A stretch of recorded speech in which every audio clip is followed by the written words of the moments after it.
Jungle. Halo Sobat Ramada. Kembali lagi bersama kami Frater SCE dalam Acara Katekese Digital, Beriman dan bersaksi di tengah era digital. Nah, para sobat Ramaka yang terkasih, Ya. pada minggu ini kita akan mendalami tema mengikuti Yesus Kristus. Nah, subtemanya ini adalah Bangga menjadi murid Kristus. Yesus, ya Yesus Kristus. Nah, Frater, ini ngomong-ngomong ini udah gak terasa ya kita udah pertemuan berapa ini, Frater? Pertemuan ke-8 Delapan. Wah, biasa. kita perjalanan nih kayaknya. Udah separuh lebih Nah, ya, separuh. perjalanannya.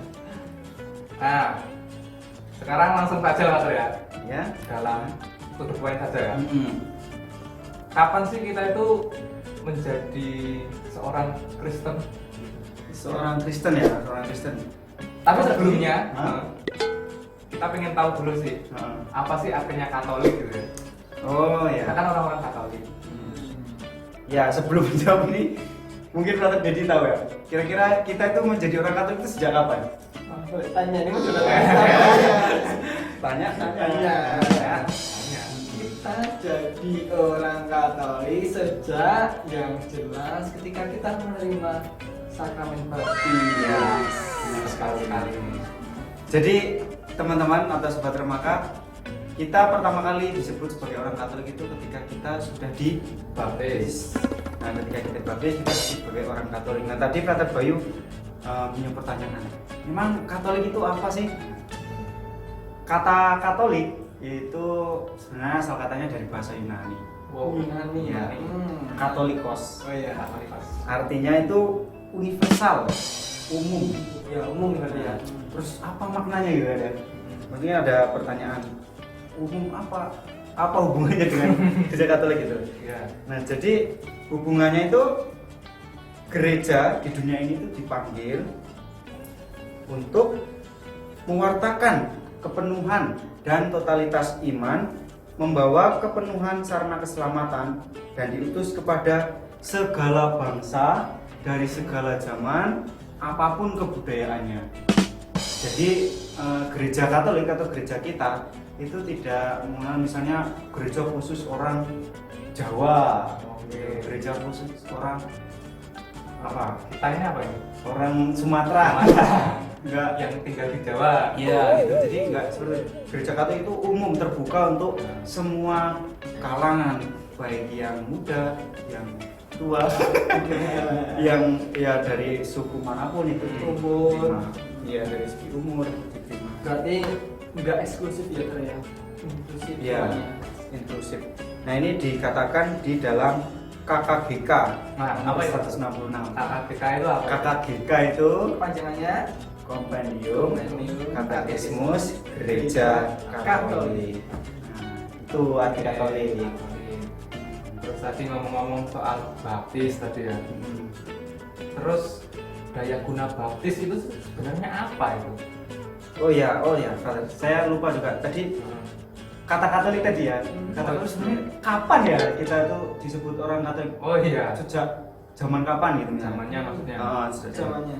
Jadi kalau menurut sumber yang Frater baca itu secara resmi kata Katolik itu digunakan sekitar tahun 107 Masehi. 107. Berarti abad ke kedua. dua, ya, awal abad kedua. Nah, itu digunakan oleh ini Santo baptisnya Frater Bayu ini. Ya jelas Ignatius. Ya, Ignatius. Tapi kalau Frater Bayu Ignatius apa ini? Ignatius Loyola atau Antioch? Loyola bisa. Antioch bisa. Ya, Benar. kalau yang menyebut Katolik itu Antonius Antiochia. Antiochia. Ya, karena hidup di abad-abad. Iya, abad itu awal itu. Jadi Santo Ignatius itu menulis surat kepada umatnya di Smyrna. Nah, kata-katanya seperti ini. Di mana terdapat Kristus, di sana jugalah terdapat gereja Katolik. Nah, jadi kata itu akhirnya secara resmi digunakan bahkan sampai sekarang ini. Ya, lalu kita lanjut Frater ya. Tadi kalau daya guna baptis. Bisa. Daya guna baptis itu ya. Daya guna baptis itu sejauh yang Frater Bayu tahu apa? Tadi kan tanya, sekarang nggak ditanya lagi. Gambaran umumnya gambaran misalnya. umum ya. Setelah kita dibaptis itu ya kita menjadi anak-anak Allah. Ya. Dihapuskan dari dosa Asal. asal. Ya, benar sekali yang disebutkan oleh Frater Bayu tadi. Bahwa kita sebagai orang Katolik yang telah menerima baptis itu kita diangkat sebagai anak Allah. Status kita itu sebagai anak Allah, bukan hamba Allah, bukan budak Allah, kasarannya ngomong ya. Maka konsekuensinya kalau kita menjadi anak, berarti kita menjadi tanda kutip itu ahli waris keselamatan dari Allah itu. Ya kalau inilah, taruhlah misalnya Frater Bayu nih, bapaknya Frater Bayu itu punya warisan. Nah itu kan akan diberikan kepada anak kandungnya toh, Ya. bukan kepada orang yang aja. Nah, itu gambarannya. Lalu juga melalui sakramen baptis itu kita tadi disebutkan dihapuskan dari dosa asal, diampuni ya. Kita diampuni dari. Nah ini sesuai dengan tema kita tadi, bangga menjadi murid Yesus. Ini kebanggaan kita yang pertama bahwa kita menerima sakramen baptis.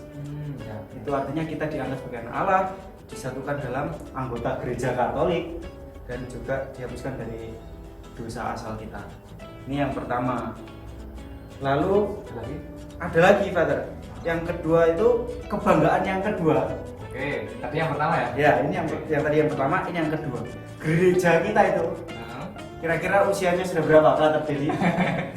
Gereja ya. Nah, Sekarang itu tahun 2000-an ya. Berarti sekitar 2000-an. iya, nah, sekitar 2000 tahun. Tahun lalu. Bahkan ini lebih dari 2000 tahun ya, karena hidup 2001. ini 2021 malah ya. Ya, sudah lebih dari 2000 tahun gereja Katolik itu hadir dan sampai saat ini masih berdiri Eksis ya, Pak? kokoh, masih eksis Oh, ya, bahasanya, eksis. Pak. Nah, karena apa? Karena gereja kita itu ada sejak zaman Yesus dan para rasul. Ingat kan teman-teman kisahnya Petrus itu yang Yesus mengatakan, aku akan mendirikan jemaatku, ya kan, di bawah di atas batu karang ini. Aku akan mendirikan jemaatku dan alam tidak akan menguasainya. Nah itu terbukti sampai saat ini gereja Katolik masih berdiri kuat. Nah salah satunya apa yang menyebabkan? Karena daya atau kuasa para rasul itu tidak hanya berhenti saat para rasul meninggal, tapi itu diteruskan oleh pengganti para rasul. Nah pengganti para rasul itu siapa? Ya. Nah, para uskup itu. Nah, para uskup itu ya termasuk paus kita. Karena paus kita itu disebut uskup Agung Roma. Ya. Nah, maka kuasa itu tidak berhenti saat para rasul itu meninggal, tapi masih berlanjut sampai saat ini. Itu yang kedua, betapa apa ya, kita patut berbangga gitu ya, karena punya gereja yang sudah tua tapi masih berdiri kokoh. Nah lalu yang berikutnya Ketiga nih berarti. sebelumnya Pak, ini masih terkait dengan gereja yang berusia 2000-an tahun itu. Nah gereja Katolik itu adalah gereja induk. Nah mungkin teman-teman pernah mendengar bahwa dulu ada kisah ya, gereja itu awalnya kan satu, terus tiba-tiba ada yang memisahkan kanan kiri. misalnya saudara-saudara kita yang ortodoks, terus gereja reformasi, Kristen Protestan itu, lalu ada juga Anglikan. Nah, Inggris ya. iya di Inggris. Nah itu juga tetap menjadi saudara-saudara kita. Cuman yang menjadi pangkal pertama kali adalah gereja Katolik yang sampai saat ini juga masih berpegang teguh dengan itu. Yang kedua berarti. Itu yang kebanggaan kita menjadi orang Katolik Yang kedua. Terus yang ketiga pasti ada ya. Ada yang ketiga itu kita punya magisterium. Jadi tahu magisterium artinya apa? Magisterium, magister itu berarti identik dengan kuasa mengajar. Iya, Magister itu iya. orang yang mengajar gitu. Ya Pak. benar. Ya jadi maknanya seperti ini teman-teman. Kita itu punya magisterium, artinya gereja punya wewenang mengajar yang dipercayakan kepada Bapak Paus dan para uskup. Nah dengan adanya magisterium ini, iman kita itu tetap terjaga. Jadi iman umat itu akan terlindungi dari ajaran-ajaran sesat. Ya. Karena Bapak Uskup dan Bapak Paus itu punya wewenang untuk menafsirkan sabda Yesus dalam kitab suci itu secara otentik yang berguna bagi perkembangan iman umat. Maka kita sudah punya jaminan itu untuk ya supaya tidak terserang oleh ajaran-ajaran sesat. Kita punya itu. Nah, maka ini juga menjadi kebanggaan kita sebagai orang Katolik. Tuh brother ya. Nah, Jadi kita ulangi lagi, yang pertama tadi yang pertama baptis. baptis. Yang kedua, Yang kedua itu karena kita punya gereja yang berusia lebih dari 20 tahun dan masih kokoh sampai saat ini. Yang Yang ketiga ketiga kita punya magisterium kuasa mengajar yang menjamin keberlangsungan iman kita. Terus yang selanjutnya Yang selanjutnya masih ada, brother. Oke, Nah. Juga yang kita dengarkan.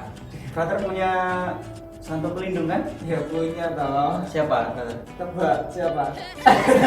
Bukan Pak ya. Franciscus. Ya, Franciscus siapa? Nah ini karena nggak promosi tanggal lahir, Nah. karena tanggal 12 yang paling dekat yaitu Sanctorius. Oh, Franciscus. Brother tadi Ignatius. Loyola. Ya, kalau saya itu Henricus. Apa itu Sanctorius? Ya, Henricus Balzano. Ada putra putra di balik kamera itu Alexander. Nah, ini juga termasuk kebanggaan kita karena kita punya ribuan santo, santa dan termasuk beato, beata ya. Venerabilis juga. Terus kita punya kekayaan rohani. Kita bisa belajar dari orang-orang kudus ini. Mereka juga menjadi pelindung kita kan, pelindung kita yang kita pilih atau kita terima ketika kita menerima baptis. Saya dilindungi oleh Santo Henricus, terus Frater Bayu Ignatius, Franciscus dan teman-teman juga pasti punya. Dan tidak hanya santo-santa, tapi kita juga dianugerahi malaikat pelindung. Meskipun kita tidak bisa melihat ya wujudnya, tapi itu hadir melindungi kita. Samping kanan kiri kita ya, melindungi kita dari bahaya. Lalu apa? Oke. Lalu yang berikutnya itu selain orang kudus kita juga punya ratusan kongregasi religius termasuk SC kan, mungkin teman salah satunya biarawati itu ada mungkin banyak. Ini tuh juga punya kekayaan religius, punya spiritualitas mereka, karisma mereka yang juga menjadi kekayaan rohani bagi gereja Katolik. Selain itu juga kita punya beragam bentuk doa. Ada yang kontemplatif, meditasi gitu ya, meditasi. Terus ada yang bersorak gembira dengan nyanyian, karismatik gitu kan, atau devosi. Ada novena, ada adorasi. Yang kemarin kita bahas itu. Yang kemarin pertemuan sebelumnya itu kita bahas bersama Frater Bayu itu. Itu Frater. Itu yang ke berapa tadi? Keempat. Sekarang yang kelima. Kita punya sakramen. Ada berapa ya? Ada berapa kata? Ada 7 sakramen gereja. Pada apalah teman-teman Apalah. Sakramen ini meskipun tidak bisa diberikan kepada setiap orang beriman. Karena apa? Ya kalau ada kehabisan kan nggak bisa terima sakramen perkawinan. Tetapi itu sungguh berguna, menjadi sarana berdaya guna bagi penyelamatan hidup kita. Ketika kita sakit ada sakramen pengharapan sakit. Ketika kita tumbuh dewasa, imannya sudah dianggap dewasa, kita menerima sakramen krisma, menjadi saksi Kristusnya dan sebagainya. Itu kita punya sakramen yang sungguh bisa dekat dengan konteks hidup kita. Ya. Itu kata yang kelima. Masih ada lagi nih, masih ada. Yang keenam, kita itu punya hukum yang jelas, hukum gereja. Apa kata namanya? Hukum gereja Yang KHK. Kitab Hukum Kanonik. Nanti ada gambarnya, tenang aja. Jadi dalam dalam kitab itu kita di gereja Katolik itu punya satu dan berlaku untuk seluruh umat Katolik di dunia. Maka dari hukum yang jelas itu gereja Katolik bisa atau umat Katolik itu bisa diatur dengan jelas juga dalam itu. Misalnya peraturan untuk menerima baptis di paroki sini dengan paroki yang lain itu secara garis besar sama karena punya aturan yang sama juga. Itu kata Terus yang keenam. yang terakhir Yang terakhir nih masih ada ya. yang terakhir ya, Yang tujuh terakhir. sempurna ya. Tujuh. Sempurna ya. Kayak itu sakramen tadi. Ya, yang paling menyentuh itu brother. Menyentuh. Bagi saya secara pribadi adalah ajaran kasih Yesus. Ya, ajaran kasih Yesus. cinta Bahkan Yesus. Yesus itu tidak hanya mengajarkan supaya kita mengasihi orang yang telah mengasihi kita. Amin. Nah, ini kita buka dulu ya brother. Dari Injil Matius bab 5 ayat 44 saya bacakan. Tetapi aku, ini Yesus yang berkata kepadamu, kasihilah musuhmu dan berdoalah bagi mereka yang menganiaya kamu. Kasihlah bu Musuh-musuhmu. Luar Ini biasa luar biasa ya. Musuh kok dikasih. Musuh kok dikasih ya. Luar biasa. Tapi Yesus tuh memberikan teladan, ya kan? Ini apa sangat kentara ketika Yesus itu disalib itu yang ketika Yesus Oh iya. Apa? Di- yang terjadi itu ya. Ya itu juga terus termasuk yang itu ya Bapak ampunilah mereka sebab mereka Oh, tidak tahu doanya. ya Iya. apa yang mereka perbuat, padahal Yesus itu sudah dianiaya bahkan sampai disalib.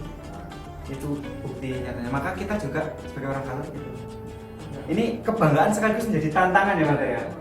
Kita sedang mengasihi musuh. Mengasihi musuh itu Ya, dan sulit. berdoa bagi mereka. Dan berdoa lagi. Berbahasa Yesus ini. Ya itu. Tapi yakinlah ya kita bersama sebagai anggota gereja Katolik ketika kita mau meneladani berusaha dengan sekuat tenaga kita dengan bantuan Roh Kudus pasti kita juga perlahan-lahan bisa ya menerapkan kasih kita itu mengasihi musuh kita, mendoakan mereka yang menganiaya kita. Ya, kita tidak bisa langsung terus menjadi orang yang sempurna. Iya, Itu semuanya proses. Sepanjang hidup kita itu adalah proses menuju kesempurnaan. Tuh kata. Nah, di dalam proses itulah kita diajak untuk berbangga menjadi murid Kristus. Nah ini setelah melihat tadi, Hmm. ya ini 7 ini bukan aturan yang mutlak ya, masih bisa ditemukan lagi. Nah ini setelah mendengar ini, kira-kira Frater tambah bangga nggak ini? Ya saya tambah bangga dong. Ya, Frater ini Bangga. banget ya. Teman-teman juga harusnya bangga kalau ditanya, misalnya si siapa namanya? Iin. Misalnya, Oh, misalnya, Iin kamu bangga nggak sih jadi orang Katolik? Saya sangat bangga ya. Bangga. Nah, Apa bangganya? Nah, ingat tadi penjelasannya. Tapi tidak hanya itu, Cari teman-teman lagi. bisa menemukan Diri secara pribadi Ya, kebanggaan refleksi. itu, refleksinya. Itu. Nah ini juga sekaligus tugas untuk teman-teman di rumah. Kasih tugas. Iya, tugasnya itu Silence gitu ya. Iya. Challenge-nya sebagai Tantangan. iya sebagai kehidupan sehari-hari mereka itu menemukan apa sih kebanggaan mereka sebagai orang Katolik. Wah, juga nih kayaknya. Ya, nanti bagi yang berkenan bisa di komen di YouTube atau mungkin DM di Sahabat dan Maka. Ya. Tuh kata sudah Penjelasan Frater yang dikasih. udah lama ya. Ya, kayaknya Lengkap ya kayaknya Ter, ya. Lengkap ya. percaya. Saya ya masih teman-teman masih bisa memperkaya lagi. Nah, brother, Ya. karena kita sudah banyak berbincang tentang bangga menjadi Katolik, maka saatnya ini kita merayakan kebanggaan kita ini Merayakan. Dengan lagu. dengan lagu. Lagu judulnya apa? Bangga jadi anak Katolik. Ya, tahu nggak nih teman-teman ini? Saya rasa tahu lah ya, Tahu ini ya. lagunya sangat familiar. Oke, Pak, brother, jadi bisa langsung persiapan. berbicara. Persiapan. Ini ya. Bisa diangkat. Wah, kita pakai keyboard biasanya Oh pakai. ya, biasanya pakai gitar ya. Ya. Oke. Oke, Intronya. intronya gimana Apa Pak? ya?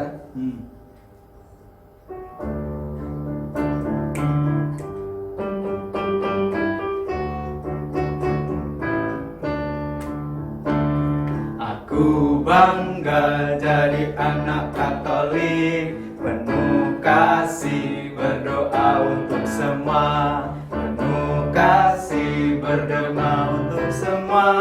Kurban kesaksian akan kulakukan, bangga bangga jadi anak Katolik, bangga, bangga jadi anak Katolik. Bangga, bangga jadi anak Katolik. Bangga dan bahagia jadi anak Katolik. Oke. Ya, cukup. Oke, nanti bisa dilanjutkan di rumah cover lagu. Juga bisa, kayaknya. Bisa. Oke, seperti itu, brother. Oke, seperti itu para sobat Tremaka yang terkasih. Semoga melalui pertemuan ini kita semakin bangga menjadi murid-murid Yesus. Bangga dan bahagia, Bahagia. Bahagia. Untuk mewartakan sabdanya juga ya. Iya. Nah, kini saatnya kita pamit undur diri ya. Iya. Kami Frater SE berterima kasih dalam partisipasi pertemuan kali ini. Sampai jumpa minggu depan di pertemuan yang ke-9. Sampai Sampai jumpa.